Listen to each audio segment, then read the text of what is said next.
And welcome to Just Ask Joyce. I'm Joyce Oglesby, your Family Life Fix-It Pro, getting you fit for life today, God's way. Guys, we're going to talk about complaining today. And I hope that you call in because it is a Q&A day for you. I would love for you to join in the chatter. Now, yes, I have all kinds of tidbits and some advice and some comments that I'm going to make about it, but would love to hear yours. And so here's the number, 571-2428. 571-CHAT. And we're just going to talk about complaining because, it does happen, doesn't it? It does. And I kind of wish it didn't, but it does. And I know that you know a complainer. You may even be a complainer. And maybe I should even define the word complaint or complaining or complain before we even decide if we are one. How about that? But of course, I'm a woman of semantics, so I kind of like to just dig right into the real definition of it. One definition is to express dissatisfaction or annoyance about a state of affairs or an event. To express dissatisfaction or annoyance about a state of affairs or an event. Now, the Free Dictionary broke it down into three categories, which I kind of took a liking to these, actually. One is to protest, okay? And then they have, that was one category, and then they have some synonyms related to that. And one, of course, is protest, accusation, objection, grievance, remonstrance, and charge. And then the second category was grumble. Grumble. Now, that really sounds more like complaint to me, complaining when we grumble. And of course, one of the synonyms they have is grumble.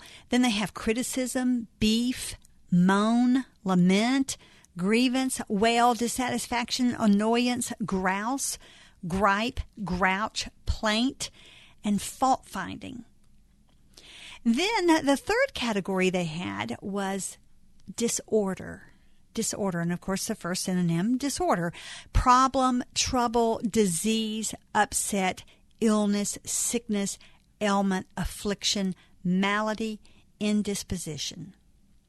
Now, those sound more like what we should be complaining about. If we are going to complain, the others, the fault finding, the gripe, the grievance, the moan, the criticism, the objection, the accusation, the protest, those sound like what most of us complain about for sure, don't we? Oh, absolutely. Absolutely.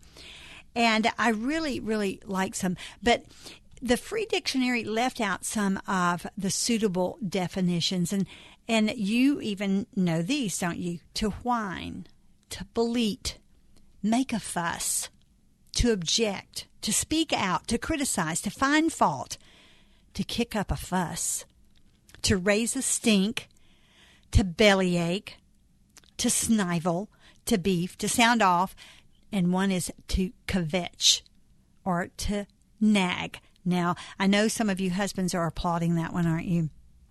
But the Bible groups it with a word that I believe is most befitting as well.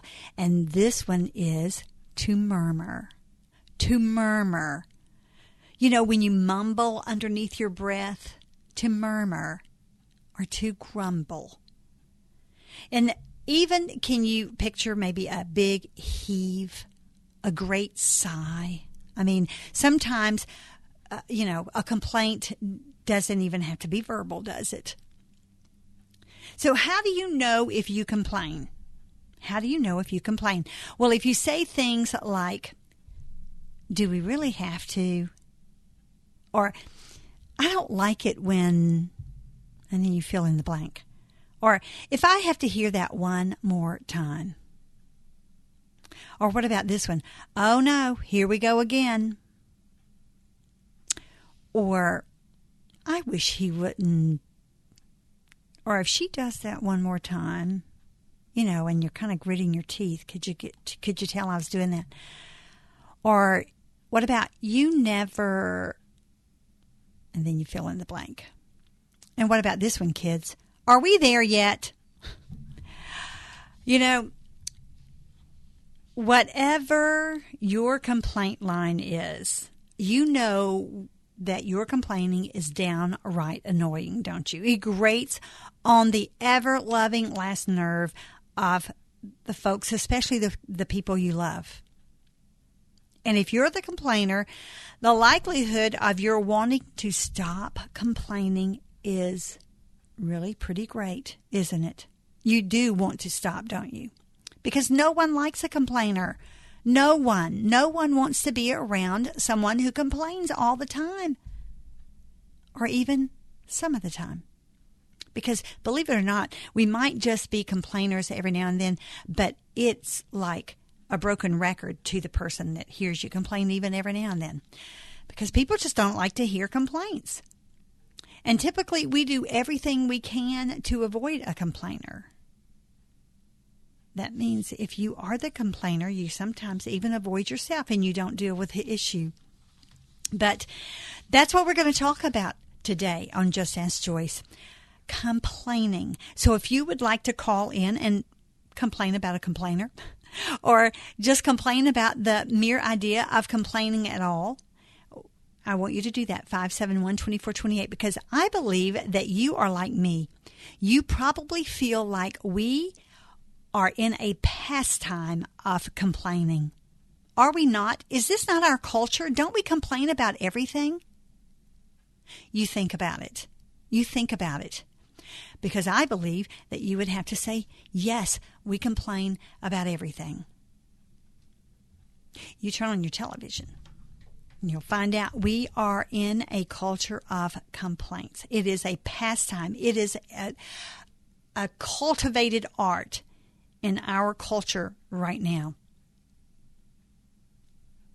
I don't think we even realize how much we do complain about everything. Now, you're probably going to complain about this, but I'm going to switch gears here. I'm going to take you to what I've been reminding you about, and that is, of course, the 24th. All right, that's Tuesday. We're going to have the pre-planning event, which, is just planning your demise. We don't like to think about that. We complain about having to die, but we have to.